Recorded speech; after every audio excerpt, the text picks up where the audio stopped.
എൻ്റെ പേര് ജയ. ഞാൻ ഉടമ്പടി എടുത്തത് 2023 ഓഗസ്റ്റ് മാസം 31 തീയതിയാണ്.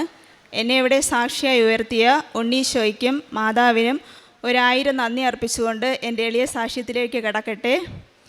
ഒന്നാമതായി പറയാനുള്ളത്, എനിക്ക് യൂറിനറി ഇൻഫെക്ഷൻ ആയിരുന്നു. 5 വർഷത്തോളമായി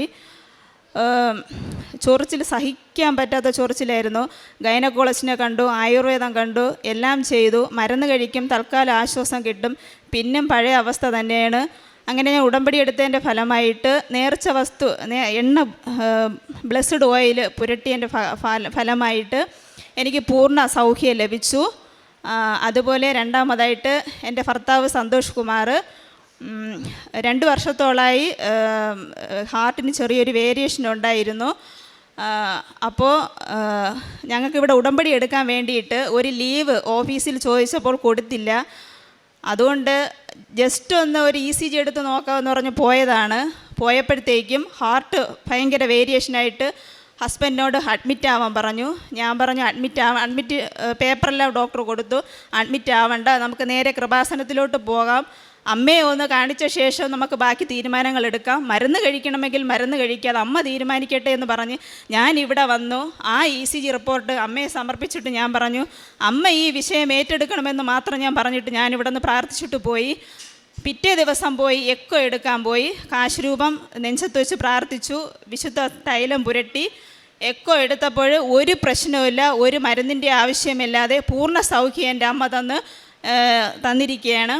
അതുപോലെ എൻ്റെ രണ്ടാമത്തെ മകന് ഓഗസ്റ്റ് മാസം 2024 ഓഗസ്റ്റ് മാസം 27 തീയതി ചെറിയൊരു നെഞ്ചുവേദന വരികയും അതിൻ്റെ ഫലമായിട്ട് ചെസ്റ്റ് സ്പെഷ്യലിസ്റ്റിനെ തന്നെ കാണിച്ചു.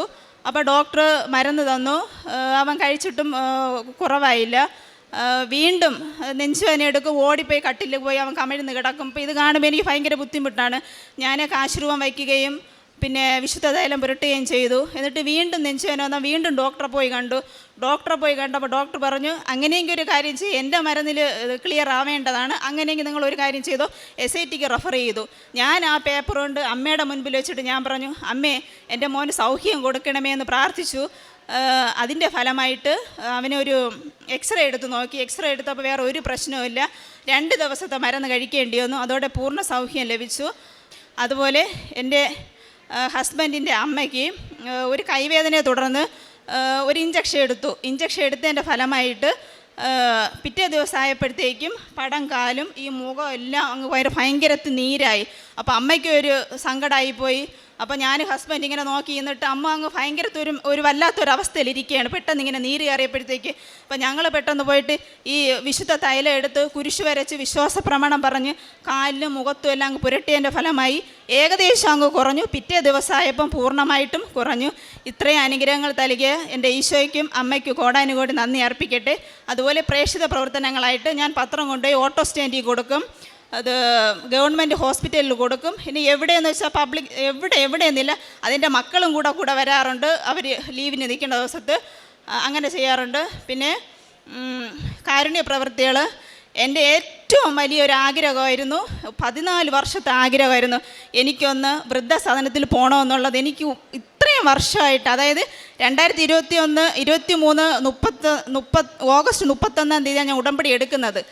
ആ ഒരൊറ്റ ഉടമ്പടിയോടുകൂടി എനിക്ക് ആ ഒരു ആഗ്രഹം, 14 വർഷത്തെ എൻ്റെ ഒരു ആഗ്രഹമാണ് വൃദ്ധസദനത്തിൽ എനിക്ക് പോകണം, അമ്മമാരെ കാണണമെന്നുള്ളത്. ആ ഒരു ആഗ്രഹം എനിക്ക് ഫസ്റ്റിൽ സാധിച്ചു കിട്ടി. അതിന് ഞാൻ എൻ്റെ അമ്മയ്ക്ക് കോടാനുകൂടി നന്ദി ഞാൻ അർപ്പിക്കുകയാണ്.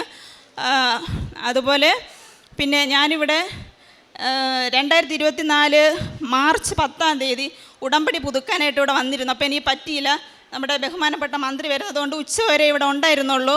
ഉച്ചയ്ക്ക് ശേഷം ഉടമ്പടി പുതുക്കില്ലെന്ന് പറഞ്ഞു. ഭയങ്കര സങ്കടമായിപ്പോൾ എനിക്ക് രാവിലെ വരാൻ വയ്യ. എന്നിട്ടും ഞാൻ ബുദ്ധിമുട്ടി വന്നിട്ട് എനിക്ക് പറ്റാത്തതുകൊണ്ട് സങ്കടമായെങ്കിലും കുറച്ച് കഴിഞ്ഞപ്പോൾ സന്തോഷം. ഞാൻ ഇവിടെ വന്നിരുന്ന് കൊന്ത ചൊല്ലിയിട്ട് അമ്മയോട് പറഞ്ഞു, അമ്മ എനിക്ക് എന്തായാലും ഈ മാസം വരാൻ പറ്റൂലേ, എനിക്ക് എങ്ങനെയെങ്കിലും അടുത്ത മാസമേ വരാൻ പറ്റുള്ളൂ, ഒരു ഡേറ്റ് ഞാനവിടെ ചോദിക്കുമ്പോൾ എനിക്ക് അനുകൂലമായിട്ട് കിട്ടണമെന്ന് ഞാൻ ചോദിച്ചു. അങ്ങനെ ഞാൻ ഇങ്ങനെ പറഞ്ഞ് കരഞ്ഞുകൊണ്ടിരുന്നതും ഉടനെ മുല്ലപ്പൂവിൻ്റെ സുഗന്ധാഭിഷേകം എനിക്കുണ്ടായി. അമ്മേൻ്റെ കൂടെ ഉണ്ടെന്ന് അമ്മ എനിക്കൂടെ ഉറപ്പ് വന്നു. എനിക്ക് സന്തോഷം. ഞാൻ അവിടെ പോയി ചോദിച്ചും സാരമില്ല, അടുത്ത മാസം വന്ന് ഉടമ്പടി പുതുക്കിയാൽ മതിയെന്ന് പറഞ്ഞു. അങ്ങനെ ഞാൻ എന്ത് ചെയ്യുമ്പോഴും അതുപോലെ അല്പം അഹങ്കാരമൊക്കെ ഉണ്ടായിരുന്നു. മറ്റുള്ളവരെന്തെങ്കിലും ചെയ്തു കഴിഞ്ഞാൽ പെട്ടെന്ന് ക്ഷമിക്കുകയൊന്നുമില്ല. അങ്ങ് ഹെഡ് വെയിറ്റൊക്കെ ഇട്ട് നടക്കുമായിരുന്നു. ഇപ്പോൾ ഒന്നുമില്ല. എന്ത് നെഗറ്റീവ് കമൻസ് ഇങ്ങോട്ട് വന്നിരുന്നാലും അതിനെ പോസിറ്റീവ് കണ്ട് മൗനമായിട്ടിരുന്നുകൊണ്ട് പ്രാർത്ഥിക്കുക മാത്രമേ ചെയ്യുള്ളൂ. പിന്നെ ബഹുമാനപ്പെട്ട ജോസഫ് അച്ഛൻ്റെ യൂട്യൂബ് ധ്യാനം അത് കൂടാറുണ്ട്. അവർ ഡെയിലി ബ്രെഡ് എന്ന ശുശ്രൂഷ ഞാൻ കാണാറുണ്ട്. അപ്പോൾ ഇതെല്ലാം വലിയൊരു അനുഗ്രഹ ശുശ്രൂഷയാണ്. എനിക്കെല്ലാം പോസിറ്റീവ് എനർജിയാണ് നൽകുന്നത്. എൻ്റെ ഇത്രയും വർഷകാലങ്ങൾക്ക് ശേഷം ഞാൻ ഉടമ്പടി എടുത്തതിന് ശേഷം ഞാൻ ഒരു പുതിയ വ്യക്തിയായിട്ട് മാറി. എൻ്റെ മക്കളെ വളർത്തുന്ന രീതിയിലായിരുന്നിരുന്നാലും ബൈബിൾ വായനയിൽ കറക്റ്റ് ബൈബിൾ വായന അരമണിക്കൂർ, പ്രാർത്ഥന 7 മണിയാണ് വൈകുന്നേരം. അത് കൃത്യമായിട്ട് മക്കൾ വന്നിരിക്കണം. ഇരുന്നില്ല എന്നുണ്ടെങ്കിൽ ഹോംവർക്ക് ചെയ്യണമെന്ന് പറഞ്ഞാൽ ഞാൻ പറയും വേണ്ട, പുറത്തിറങ്ങിക്കോ പറയും. എൻ്റെ മക്കൾ കൃത്യമായിട്ട് വന്നിരിക്കാറുണ്ട്. അപ്പോൾ അതുപോലെ ബൈബിൾ വായന എൻ്റെ മക്കളും വായിക്കാറുണ്ട്. അവർ സ്കൂളിൽ പോകുന്ന സമയത്ത്, ഹസ്ബൻഡ് ഡ്യൂട്ടിക്ക് പോകുന്ന സമയത്തും കാശ് രൂപത്തെ എൻ്റെ അമ്മയ്ക്ക് ഉമ്മം കൊടുത്ത് പിന്നെ വിശുദ്ധ തൈലം കുരിശ് വരച്ച് പ്രാർത്ഥിച്ചിട്ടാണ് പോകുന്നത്. ഇത്രയും അനുഗ്രഹം നൽകിയ എൻ്റെ അമ്മയ്ക്കും ഉണ്ണീശോയ്ക്കും കോടാനുകൂടി നന്ദി അർപ്പിച്ചുകൊണ്ട് എൻ്റെ എളിയ സാക്ഷ്യം നിർത്തുന്നു. ജയവർജിത് 5 വർഷമായിട്ടുള്ള ആ ഒരു ഇൻഫെക്ഷൻ, ചൊറിച്ചിൽ, അത് ഉടമ്പടി എടുത്തു കഴിഞ്ഞപ്പോൾ ആ 90 ദിവസം കൊണ്ട് മാറിപ്പോവുകയാണ്. ഉടമ്പടി കാലഘട്ടം 90 ദിവസമാണ്. പരിശുദ്ധാംബ എലിസബത്തിനെ സന്ദർശിച്ച് ശുശ്രൂഷ ചെയ്തൊരു കാലഘട്ടം. അതുപോലെ തന്നെ ഉടമ്പടി കാലഘട്ടം 90 ദിവസമാണ്. ആ സമയത്ത് തന്നെ സൗഖ്യം ലഭിക്കുകയാണ്. ജയ പ്രാർത്ഥിച്ചവർക്കും സൗഖ്യമുണ്ട്. സഹോദരന് വേണ്ടിയിട്ട് ആ സ്വപ്നം കാണുന്ന ഒരു രീതി അത് വളരെയധികം ആ കുടുംബത്തെ ബുദ്ധിമുട്ടിച്ചിരുന്നു. ഉടമ്പടിയിൽ വെച്ച് ഈ ഒരു നിയോഗം പരിശുദ്ധ അമ്മയോട് പ്രാർത്ഥിക്കുമ്പോൾ ആ അമ്മ ആ നിയോഗം കൂടി കൈക്കൊള്ളുകയാണ്. സങ്കീർത്തനം 34:18 ഹൃദയം നുറുങ്ങിയവർക്ക് കർത്താവ് സമീപസ്ഥനാണ്, മനമൊരുകിയവരെ അവിടുന്ന് രക്ഷിക്കുന്നു.